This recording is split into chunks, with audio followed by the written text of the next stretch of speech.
오늘 우리에게 주시는 하나님의 말씀은 디모데전서 4장 12절부터 16절까지 말씀입니다. 누구든지 내 연소함을 업신여기지 못하게 하고 오직 말과 행실과 사랑과 믿음과 정절에 있어서 믿는 자에게 본이 되어 내가 이를 때까지 읽는 것과 권하는 것과 가르치는 것에 전념하라. 내 속에 있는 은사 곧 장로의 회에서 안수받을 때에 예언을 통하여 받은 것을 가볍게 여기지 말며 이 모든 일에 전심전력하여 너의 성숙함을 모든 사람에게 나타나게 하라. 내가 내 자신과 가르침을 살펴 이 일을 계속하라. 이것을 행함으로 내 자신과 내게 듣는 자를 구원하리라. 아멘. 할렐루야. 한 주간 동안 매일매일 감사하셨습니까? 삶 속에서 일어난 일들보다 하나님을 바라보며 감사로 경배를 드리셨습니까? 마태복음 15장에서 예수님은 떡 7개와 작은 생선 2마리를 손에 드셨습니다. 4,000명이 넘는 사람들을 먹이기 위해서입니다. 여러분은 어떻게 생각하십니까? 4,000명보다 훨씬 많은 사람들 떡 7개와 작은 생선 2마리로 먹일 수 있을까요? 그런데 예수님은 그것을 손에 드시고 하늘을 우러러 축사하셨습니다. 축사하다라고 하는 헬라어는 유카리테스테오라고 하는 단어입니다. 감사하다, 감사기도하다, 축사하다라고 하는 뜻을 가지고 있습니다. 다시 말씀드리면 예수님은 떡 7개와 작은 생선 2마리를 손에 들고 하나님께 감사 기도를 드리셨습니다. 만약에 예수님이 현실적인 계산을 하셨다면 감사할 수 없을 겁니다. 떡 7개와 작은 생선 2마리를 가지고 어떻게 4,000명이 넘는 사람을 먹일 수 있겠습니까? 그래서 제자들은 이미 예수님께 말씀을 드렸습니다. 예수님, 이 광야에서 이 많은 사람들을 어떻게 배부르게 먹일 수 있는 떡을 찾을 수 있겠습니까? 우리에게는 떡 7개와 작은 생선 2마리만 있을 뿐인데 예수님 어떻게 하시겠습니까? 그렇습니다. 우리는 인생을 살면서 내 손에 떡 7개와 작은 생선 2마리를 가지고 인생의 문제를 해결해야 될 때가 참 많습니다. 도무지 계산이 나오지 않습니다. 될 것 같지 않습니다. 그럴 때 정말 우리는 감사로 기도할 수 있을까요? 예수님처럼 하늘을 우러러 감사 기도할 수 있을까요? 예수님은 손에 든 떡 7개와 생선 2마리를 보지 않으시고 하나님을 바라보셨습니다. 하나님께 이 상황을 맡기셨습니다. 하나님, 비록 내 손에는 떡 7개와 작은 생선 2마리밖에 없지만 하나님께서 이 사람들을 먹여주십시오. 하나님이 원하시면 하실 수 있습니다라고 감사 기도를 드렸던 것이죠. 그렇기 때문에 감사라고 하는 건 계산으로 하는 것도 아니고 현실을 보면서 하는 것도 아니고 하나님을 바라봐야 할 수 있는 것입니다. 우리의 감사는 대부분 체험적인 감사, 결과적인 감사입니다. 내가 체험한 결과를 따라서 감사합니다. 결과를 보고 나서 감사하게 되면 감사하는 것이고 그 결과가 만족스럽지 않으면 감사할 수 없는 거죠. 내가 체험한 것에 따라서 결과를 보고 우리는 감사를 할지 안 할지를 결정합니다. 그런데 예수님의 감사는 존재론적인 감사, 관계적인 감사였습니다. 내 손에 든 것과 상관없이 아버지와 나와의 관계, 아버지께서 나를 이 땅에 보내셔서 아버지의 일을 하게 하셨기 때문에 그리스도라고 하는 메시아로서 존재를 가지고 감사했던 것입니다. 그래서 체험적인 감사, 결과적인 감사는 이기적인 감사입니다. 자기중심적인 감사죠. 내가 바라볼 때 감사할 수 있으면 감사하지만 내가 바라볼 때 감사할 수 없으면 불평하게 됩니다. 기준이 납니다. 내가 좋아야, 내가 만족하고 내가 기뻐야 감사합니다. 그런데 예수님이 말씀하신 감사는 이타적인 감사입니다. 나하고는 상관없습니다. 현실과도 상관이 없습니다. 하나님과의 관계 속에서 하나님이 나의 아버지시고 주님이 나의 구주가 되신다는 것을 믿는다면 그것을 믿기 때문에 관계 속에서 감사하고 하나님의 자녀라고 하는 존재 속에서 감사하게 됩니다. 우리는 이것을 이미 경험하고 있습니다. 여러분, 자녀들이 어려서는 부모님이 주시는 것, 부모님이 나한테 무엇을 해주시느냐에 따라 감사하다고 말합니다. 부모가 나에게 용돈 주고 내가 원하는 것 해주고 내가 나를 만족시켜 주면 아버지 감사해요, 어머니 감사해요. 감사를 하죠. 체험적 감사, 결과적 감사, 이기적 감사입니다. 그런데 그 어린 자녀가 성장하게 되면 더 이상 부모님이 나에게 무엇인가 해주지 않아도, 나한테 해주는 것이 아무것도 없다 할지라도 나를 낳아주신 것만도 감사합니다.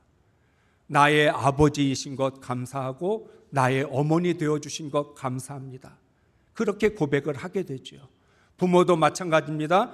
자녀를 키우면서 그 자녀를 통해서 기쁨을 얻습니다. 자녀가 부모를 기쁘게 합니다. 공부를 열심히 해서 또 좋은 학교에 들어가고 좋은 직장에 취직해서 그 결과를 보면서 체험적으로 감사를 하지요. 그런데 부모도 어느 정도가 되면 더 이상 자녀가 나한테 무엇을 해주어서 감사가 아니라 네가 나의 아들이라는 것, 딸이라는 것만으로도 감사하다.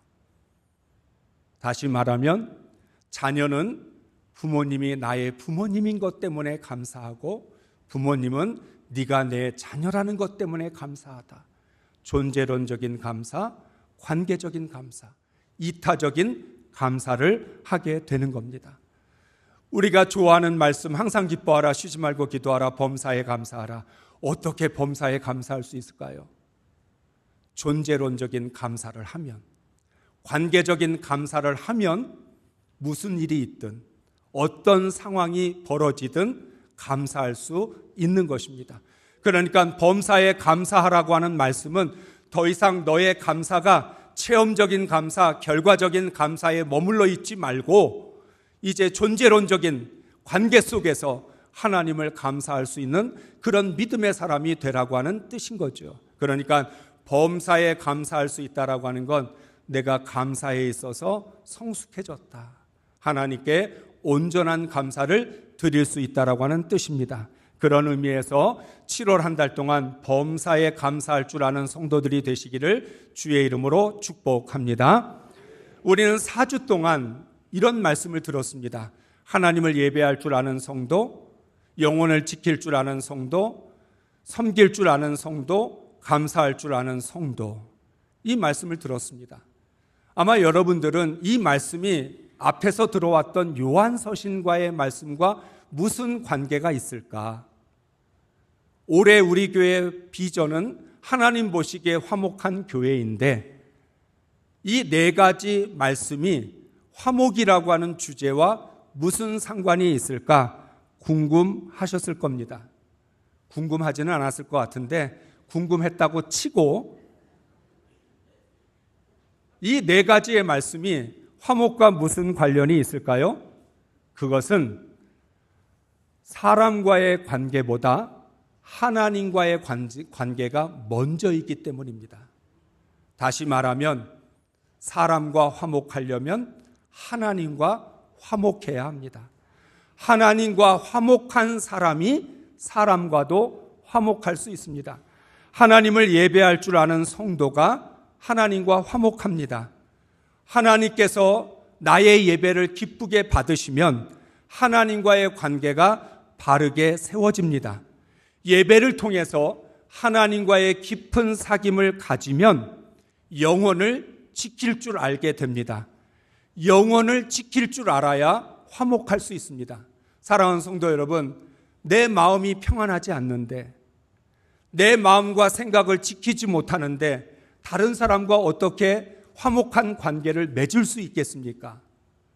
내 영혼을 지켜야, 내 마음이 평안해야 다른 사람과도 화목할 수 있는 것이죠.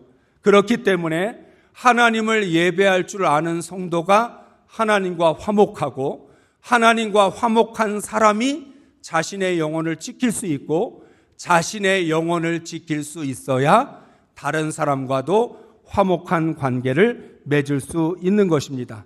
뿐만 아니라 자신의 영혼을 지킨다라고 하는 건 자기의 자아와 건강한 관계를 맺는다라고 하는 뜻입니다.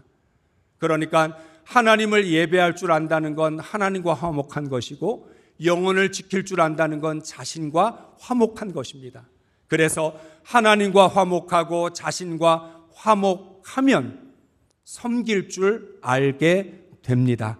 건강한 자아를 가진 사람이 낮은 자리에서 섬길 수 있습니다.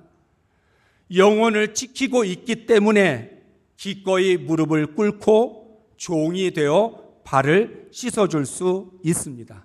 이렇게 섬길 줄 아는 성도는 감사를 하면서 살아가게 됩니다. 언제나 감사하기 때문에 다른 사람과도 화목한 것입니다. 사람들은 이상하게 자기는 불평을 해도 다른 사람은 감사하는 사람을 좋아합니다. 나는 비록 불평해도 나는 감사하는 사람하고 만나고 싶다. 나처럼 불평하는 사람, 그런 사람은 나도 불편하다. 이런 마음을 가지고 있어요. 그래서 나는 불평할지라도 감사하는 사람을 만나야 내 마음이 좋다라고 하는 생각을 갖고 있는 것이죠. 따라서 하나님을 예배할 줄 알고 영혼을 지킬 줄 알며 섬길 줄 알고 감사할 줄 알아야 모든 사람들과 더불어 화목할 수 있습니다. 하나님과의 관계가 바르게 되고 내 자신과의 관계가 바르게 될 때 다른 사람과의 관계도 바르게 맺어지게 되는 것이죠. 이렇게 될 때 하나님 보시기에 참 좋은 성도라고 말할 수 있습니다. 그런데 여기에 한 가지가 더 필요합니다. 오늘의 말씀 제목처럼 선한 영향력을 흘려보내는 성도가 되어야 합니다. 앞에 네 가지도 어려운 것 같은데 여기다 한 가지를 더 추가하시면 어떻게 됩니까? 그래도 반드시 필요합니다. 다행히 손가락이 5손가락이라서 5가지를 채웠습니다. 선한 영향력을 흘려보내는 성도. 왜냐하면 사람은 사람에게 영향을 제일 많이 받습니다. 환경의 영향을 받고 상황의 영향을 받는 것 같은데도 사람에게 받는 영향이 훨씬 더 큽니다. 그래서 바울은 하나님을 본받기에 힘을 썼습니다. 왜냐하면 자신이 원하든 원치 않든 성도들에게 영향을 끼치기 때문입니다. 바울로부터 복음을 들었던 성도들은 바울을 바라보지 복음을 바라보지 않습니다. 말씀을 들었지만 바울이 어떻게 사는지를 주목해서 보고 있는 거죠. 그것을 너무나 잘 알고 있었던 바울은 말이 아닌 삶으로 복음을 전하기를 원했습니다. 그래서 복음으로 살려고 애를 썼고, 내가 주님을 본받은 것처럼 여러분도 나를 본받으십시오. 내가 주님을 본받으려고 애를 쓸 테니까 여러분들도 나를 따라오면 됩니다라고 말을 했던 것입니다. 사람이 사람에게 영향을 가장 많이 받는다는 걸 뭘 보면 알 수 있습니까? 부부가 오랫동안 같이 살면 서로 닮는다고 말합니다. 입맛도 다르고 취미도 다르고 말투도 다르고 성격도 다르고 인생관도 달랐던 부부가 오랜 세월 같이 살다 보면 입맛도 똑같아지고 말투도 똑같고 성격도 닮게 되고 인생관도 닮게 됩니다. 그래서 우리는 그렇게 이야기합니다. 내가 당신을 닮고 싶지 않았는데, 정말 이것만은 닮고 싶지 않았는데 그것마저도 내가 담게 되었다라고 말합니다. 사람은 영향을 받는데 좋은 것만 영향을 받는 게 아니라 나쁜 것도 영향을 받습니다. 부모가 자녀를 키울 때 너는 좋은 것만 물려받아라, 좋은 것만 배워라, 그렇게 가르치지만 자녀들은 좋은 것보다 나쁜 것부터 배웁니다. 그래서 우리는 괴로워합니다. 내가 자녀들에게 나쁜 영향을 주어서 자녀들의 인생이 잘못된 것은 아닐까? 내가 자녀들에게 좋은 것을, 선한 영향력을 흘려보냈어야 되는데 나쁜 영향을 흘려보내서 자녀들의 인생을 망쳤다고 괴로워하기도 합니다. 사람들은 함께 살아갑니다. 함께 살고 있기 때문에 영향을 받을 수밖에 없고, 그래서 더 조심해야 합니다. 우리가 부모들이 그런 이야기 하죠. 자녀들 앞에서 말 조심하자, 자녀들 앞에서 행동 조심하자. 그런데 그게 그렇게 뜻대로 됩니까? 자녀들 앞에서 싸울 때도 있고 자녀들한테 좋지 않은 모습 보일 때도 참 많은 거죠. 함께 살고 있기 때문에 영향을 줄 수밖에 없고 받을 수밖에 없는 거죠. 더 나아가서 어쨌든 우리는 그러한 것들로 인하여 많은 인생에 결정적인 영향을 주게 된다는 것입니다. 사랑하는 성도 여러분, 우리는 반드시 누구에게 영향을 주고 누구로부터 영향을 받아야 합니다. 흘려보낸다라는 말의 뜻은 내가 의도하지 않았어도 자연스럽게 흘러나간다는 뜻입니다. 내가 무엇을 의도했든지 상관없이 내 속에 있는 것들이 바깥으로 흘러나간다는 거예요. 사람들은 누구나 사람들 앞에서 좋은 모습만 보여주고 싶죠. 그래서 사람들을 의식하면서 살아가는데도 내 속에 있는 것들이 다 바깥으로 흘러나갑니다. 심지어는 하지 말아야 될 말도 내 입에서 흘러나가게 됩니다. 그러니까 흘려보낸다라고 하는 이 말이 얼마나 무서운 말인지 모릅니다. 선한 영향을 주느냐, 악한 영향을 주느냐, 얼마나 중요한지 모릅니다. 특별히 신앙의 공동체 안에서는 더 많은 영향을 받습니다. 우리는 함께 예배를 드리고 함께 섬기고 함께 전도하고 함께 하나님을 섬기고 있습니다. 여러분, 재밌는 경험이 무엇입니까? 앞에서 찬양을 부르는 사람이 잘못된 음정으로 찬양을 부르면 그것도 따라해요. 매주 토요일마다 우리 교육자들하고 직원들이 함께 모여서 예배를 드립니다. 말씀을 나누고 은혜를 나눕니다. 그런데 찬양을 부를 때 한 사람이 잘못 부르면 다 같이 잘못 불러요. 이게 잘못된 음정인 줄 아는데 한 사람이 그렇게 부르니까 하다 보니까 다 똑같이 틀리게 부르는 거예요. 기도를 잘못하면 잘못된 기도를 따라가게 됩니다. 우리가 얼마나 많이 영향을 받는지 몰라요. 내가 예배를 드리는 자세, 다른 사람에게 영향을 줍니다.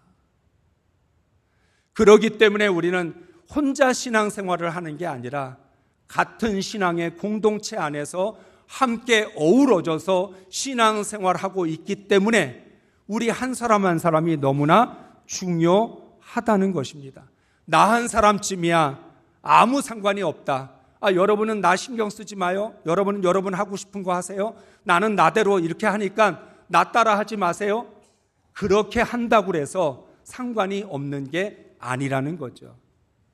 여러분, 우리가 인생을 살다 보면 우리가 본의 아니게 나쁜 영향을 미쳐서 손해를 줄 때도 있습니다. 미안한 마음이 있습니다. 그러면서 우리는 생각합니다. 언제 나를 따라하라고 그랬어? 자기가 알아서 하라고 그랬지. 괜히 나를 따라하다가 자기가 인생을 망친 거지 내가 무슨 책임이 있냐, 이런 생각을 가질 때도 있습니다. 그러니까 여러분, 나 한 사람쯤이야 우리 교회 안에서 무슨 상관이 있어 라고 하는 생각은 매우 위험한 생각입니다. 우리는 내가 뜻했든 뜻하지 않았든 영향을 주게 되고 그것이 나쁜 영향이 된다면 한 사람의 인생을 망칠 수도 있다라고 하는 것을 생각하면서 조심해야 하는 것입니다. 하나님이 보시기에 참 좋은 성도란 선한 영향력을 흘려보내는 성도입니다. 그렇다면 어떻게 해야 선한 영향력을 흘려보낼 수 있을까요? 이미 우리는 말씀을 들었습니다. 하나님을 예배할 줄 알고 영혼을 지킬 줄 알며 섬길 줄 알고 감사할 줄 알아야 합니다. 그러면서 동시에 믿음의 본이 되어야 합니다. 바울은 믿음의 아들 디모데에게 믿음의 본이 되라고 권면을 합니다. 12절부터 14절까지 메시지 성경으로 읽겠습니다. 아무도 그대가 젊다는 이유로 그대를 얕잡아 보지 못하게 하십시오. 그대의 삶으로 가르치십시오. 그대의 말과 행실과 사랑과 믿음과 성실함으로 믿는 이들을 가르치십시오. 그대에게 맡겨진 성경을 읽는 일과 권면하는 일과 가르치는 일을 계속하십시오. 교회 지도자들이 그대에게 안수하고 기도하며 맡긴 사역, 그 특별한 은사에 먼지가 쌓이지 않도록 부지런히 사용하십시오. 아멘. 바울은 디모데에게 제일 먼저 말합니다. 너의 연소함을 업신여기지 못하게 해라. 이 말은 무슨 뜻이에요? 나이와 신앙의 연륜과 그 사람이 믿음의 본이 되느냐는 상관이 없다는 거예요. 신앙의 크기와 나이가 정비례하지 않습니다. 예수를 얼마나 오래 믿었느냐가 그 사람의 성숙을 나타내는 것도 아닙니다. 나이나 지식이나 지위나 이런 모든 것들은 정비례하지 않는다라고 하는 거예요. 그렇다면 어떤 사람이 믿는 자의 본이 됩니까? 말과 행실과 사랑과 믿음과 성실함을 온전히 배운 사람, 그런 것으로 양육되고 훈련된 사람이 믿는 사람의 본이 되는 사람이라는 것입니다. 다시 말씀드리면 외적인 것보다 내적인 것이 그 사람을 본이 되는지 아닌지를 결정해 준다는 거예요. 여러분이 지금까지 신앙생활을 해오면서 수많은 사람들을 만납니다. 그런데 여러분이 만났던 사람들 중에 어떤 사람은 그 사람이 나한테 무엇인가를 가르쳐주지 않았어도 본이 되는 사람이 있습니다. 가만히 있어도 본이 됩니다. 그런데 어떤 사람은 나한테 잘해주고 나한테 모든 것들을 잘 이렇게 도와주었는데 본이 되지 않는 사람도 있습니다.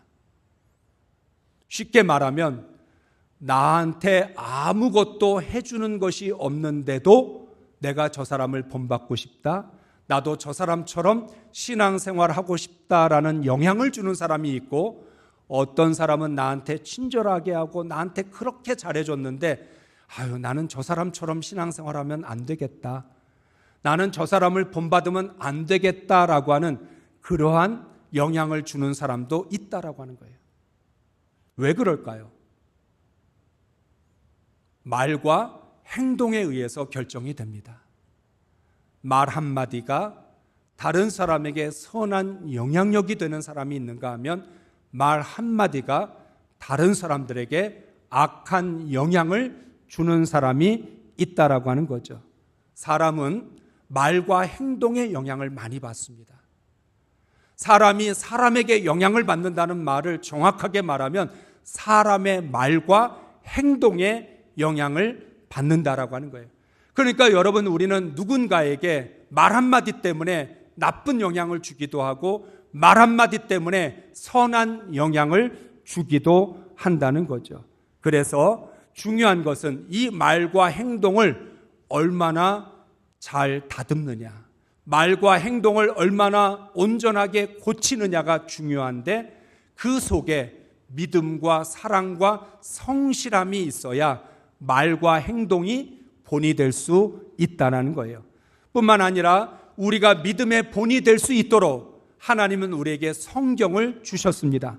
디모데후서 3장 16절부터 17절 말씀을 읽겠습니다. 모든 성경은 하나님의 감동으로 된 것으로 교훈과 책망과 바르게 함과 의로 교육하기에 유익하니 이는 하나님의 사람으로 온전하게 하며 모든 선한 일을 행할 능력을 갖추게 하려 함이라. 아멘.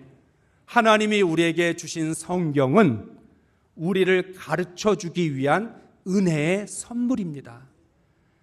우리가 죄인이 아닌 의인으로 살아가기 위해서, 하나님의 의로 살아가기 위해서 우리를 가르쳐 주고 책망하고 바르게 세워주는 것이 성경이라는 거예요. 그러니까 구원받은 그리스도인들은 반드시 하나님의 말씀을 통해서 양육을 받고 훈련을 받아야 믿는 자의 본이 될 수 있습니다. 단순히 하나님의 말씀을 읽고 듣는다고 해서 믿음의 본이 되는 것은 아닙니다. 디모데전서 4장 15절 16절 말씀을 메시지 성경으로 읽겠습니다. 이 일에 전념하고 집중하십시오. 그러면 성숙해가는 그대의 모습이 사람들 눈에 분명히 드러날 것입니다.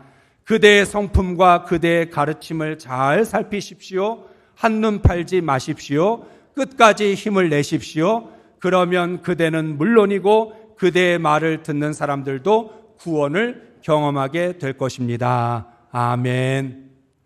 하나님의 말씀을 많이 읽었다고 해서, 많이 들었다고 해서 믿는 사람의 본이 되지 않습니다.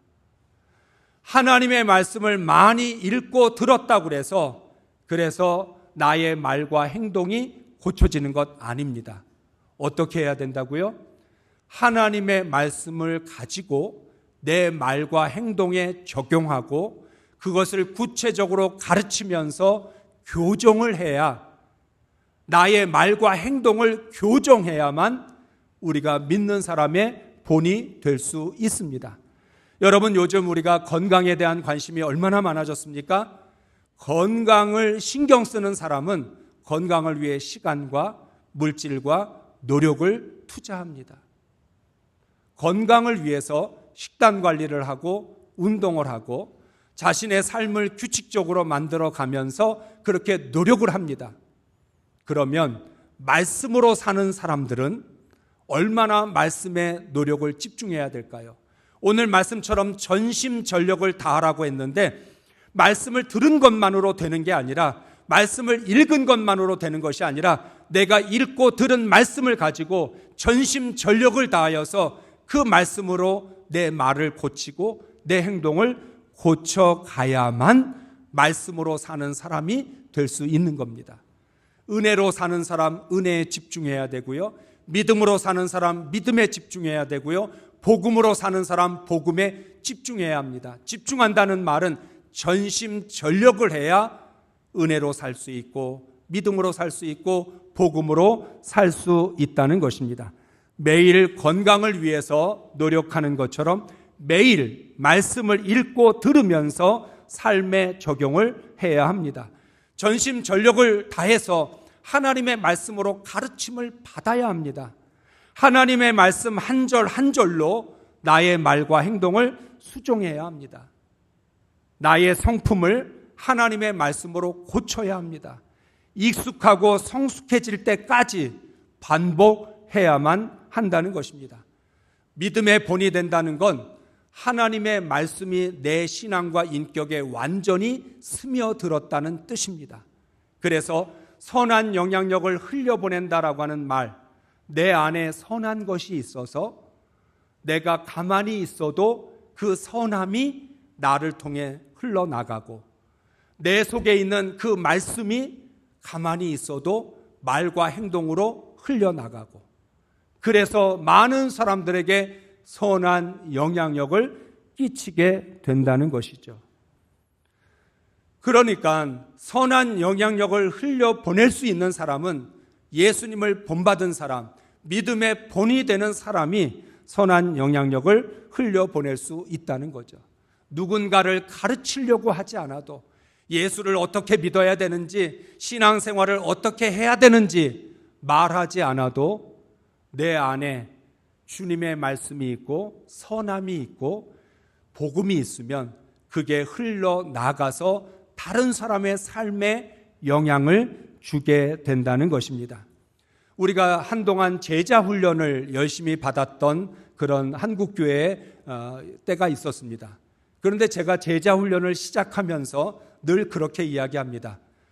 우리가 지금은 제자가 없기 때문에 제자 훈련이 필요한데, 제자 훈련을 받고 나면 더 이상 제자 훈련은 필요하지 않습니다. 왜?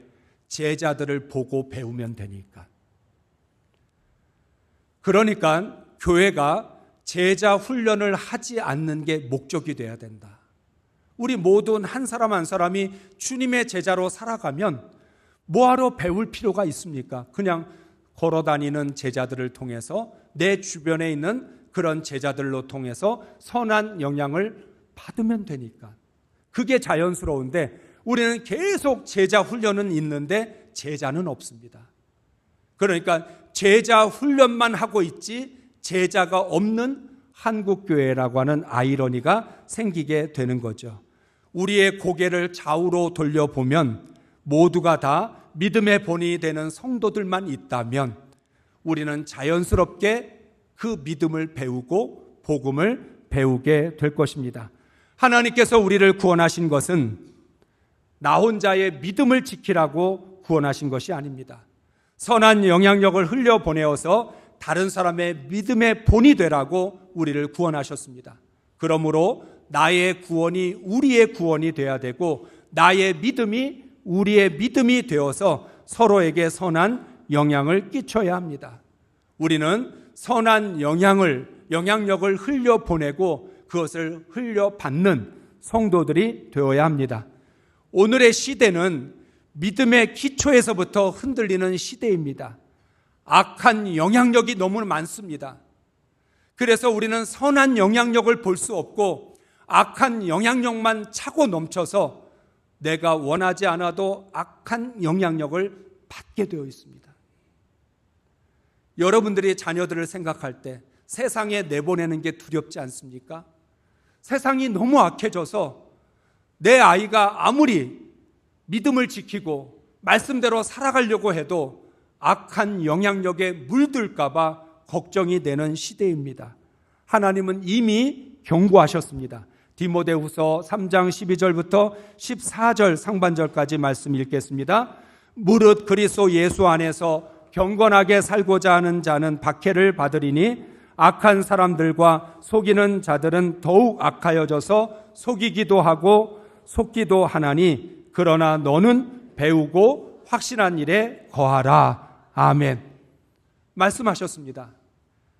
예수 그리스도 안에서 경건하게 살고자 하는 사람, 믿음의 본이 되고 선한 영향력을 흘려보내고자 하는 성도들은 박해를 더 많이 받게 될 것이다.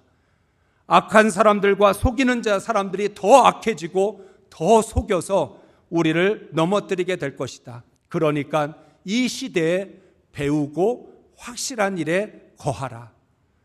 내가 배운 것, 하나님의 말씀을 배우고 복음을 배웠던 그 복음 안에, 믿음의 본 안에 우리가 굳게 서야만 넘어지지 않을 수 있다는 것입니다.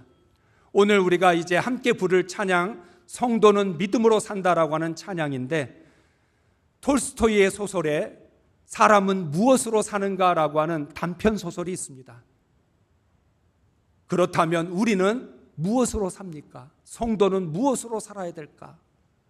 믿음으로 살고 은혜로 살고 복음으로 살고 하나님의 영광으로 살아야 되는데, 그렇게 살아야 우리가 서로에게 선한 영향을 흘려보내서 세상에 물들지 않도록 세상으로부터 우리의 믿음을 지키면서 살아갈 수 있다는 거죠.